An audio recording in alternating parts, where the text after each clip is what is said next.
Hello, thanks for joining in today. So there's an international global pandemic, and my question for everyone is Donald Trump's don't test, don't tell policy working out well for America so far? Well, no, it's not. He's put a massive spoke in the wheel of obtaining tests and distributing tests to Americans. Even now at his daily press briefing podium, he's still claiming that you should only test if you have symptoms. And he's falsely listing sneezing as a principal symptom of COVID-19. It's not. Fever, dry cough, shortness of breath, those are the principal symptoms. Aches and pains, but sneezing, no. And runny nose and congestion, a little. So let's have a look at some of the impact that Trump's don't test, don't tell policy is having. Let's have a look. So people who listen to President Trump are not taking the virus seriously, which means they're also unlikely to take social distancing policies and suggestions seriously. Now, one of the only towns in Italy that has managed to take a high rate of infection and lower that rate significantly is the town of Vo, which instituted testing for everyone in the town, and then were able to isolate infected people, retest 2 weeks later, and isolate any new infected persons as well, reducing their infection rate or their case rate down to 0.03% of their population. So yes, it's also another critical factor that Trump has dismissed the need to help American hospitals obtain supplies and obtain protective gear for doctors and nurses who are on the coalface of this war against a virus with the potential to take millions of lives and the extreme likelihood of taking millions of lives around the world, but specifically around 2 or 4 million lives in the US. Hey, thanks for joining in, Brian, Alan, Jeff, and Dave. Nice to see you. So what percentage of it? I'll have a closer look. It looks like only 38% of Fox News viewers took the virus seriously. Hang on. Here we go. Okay. So an Economist poll released on March the 18th found that only 38% of Fox News viewers took the virus seriously. So approximately 80% of MSN and CNN viewers did take the virus seriously. Even today, Laura Ingraham and Brit Hume have been tweeting a Medium self-published article by some tech person who's trying to argue that the coronavirus is being oversold. So anyone who looks at footage from Italian hospitals, anyone who hears the accounts from American doctors about how they're already running out of protective gear and being forced to institute sewing circles in the foyers of their own hospitals where nurses, before they start their shift, can sew masks. They're being asked to reuse masks that are supposed to be disposable. Trump complained in one of his briefings that masks were disposed of, but that's what you do. It's not easy to sanitize against virus particles on a cloth object such as a mask that has specially dense filter material to keep out tiny micrometer long particles. All right, so let's see. We'll have a look at some screenshots from a Washington Post article. Is it Washington Post or Atlantic? In any case. So Fox News pivoted on March the 13th. That's the day Fox News started to tell its viewers that the virus was actually serious. But the weeks of denial have had their effect. So by March 18, only 38% of people. So the first goal is Fox and Trump is to shift blame away from Trump's failures and onto China's. But the good news is that goal is unlikely to succeed. The bad news is there's going to be a significant rise in racist attacks, including violent attacks against Asian Americans. So we should all be looking out for Asian Americans if we're in America and trying to rehearse our strategies for diffusing conflict situations. So if you see someone verbally attacking an Asian American, the best trick is, rather than confront the attacker, is to approach the victim and humanize them in that situation. So to diffuse the dynamics by saying, hey, how you going? And just making normal conversation with the victim. When you challenge someone who's on a trajectory of verbal violence, it's quite likely to escalate into physical violence. But by introducing a human dynamic, that's a recognized technique for helping de-escalate a situation. So yes, Trump's catastrophic misjudgments, as quoted here, it wasn't the Chinese Communist Party that decided to host a cash for access party at Mar-a-Lago for Trump Jr.'s girlfriend on the weekend of March the 6th to 8th, when a responsible president would have already begun modeling safe behavior. It was not the CCP that closed transatlantic aviation and made no provision to receive throngs of returning Americans, thus exposing air travelers to hours of pending close contact with visibly sick people. It was not the Chinese Communist Party, but Trump and his children that urged Americans to buy stocks at the end of February, devastating the savings of anyone foolish enough to trust financial advice from Larry Kudlow, Eric Trump, or specifically the president.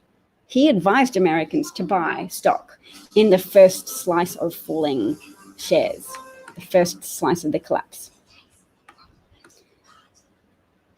Oh, wow, in Texas yesterday, some American children were beating up Chinese children.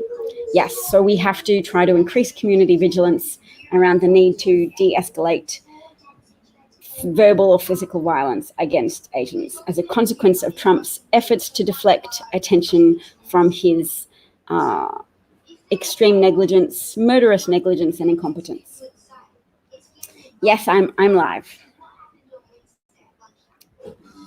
To Auntie Jane, who asks if I'm live. I am. If anybody wants to mute or block the troll, feel free. If I haven't, Alan, I haven't appointed you as a moderator yet, but I can do that today. Thanks, Brian. Oh, nice to see you, Brian. I hope you're doing okay. My next planned interview is with David Rice, who's a psychiatrist who wrote a chapter in the best-selling book, The Dangerous Case of Donald Trump. And Brian's surviving. Good. Do you know, I'm scared to check Twitter and see accounts from people who I know and care about now, and potentially negative health consequences. That's a new dimension to opening Twitter each morning now, is to say, has anybody I cared about suffered a significant impact from this disease to their physical health, or has people been made homeless, lost their job, etc.? Pumpkins, Mummy's broadcasting. Just play quietly with the Lego, okay? I have to go shortly, but let's see what else I can share with you guys. I might share with you some things that Joe Biden's campaign has been sharing. Oh, there's me. Yeah, let's watch this. Pretty easily if everybody had known. I'm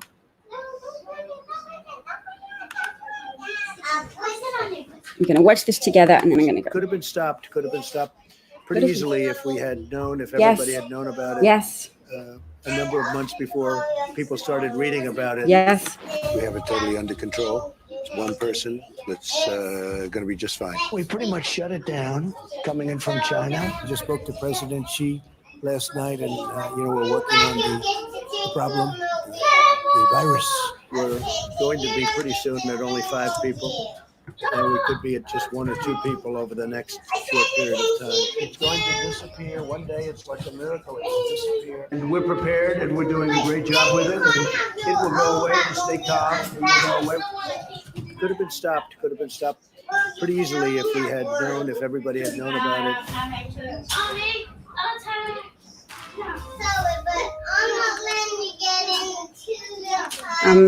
I just really long for Hillary Clinton or Joe Biden as a president. So Brian, your wife is a contract teacher, so she lost her job. I'm so sorry. All right, my dears, I have to leave, but safe distancing and practice safe social distancing as much as we can. I've suggested adopt a Republican, but really the better recommendation is to adopt an independent. If you can gently share resources with them, like, oh, look at this. People can have some free Washington Post articles a month, so you could share one with them, or screenshots. Or most effective is those clips that actually repeat Trump's words and date them, because it wasn't that long ago that he was lying to the American public that the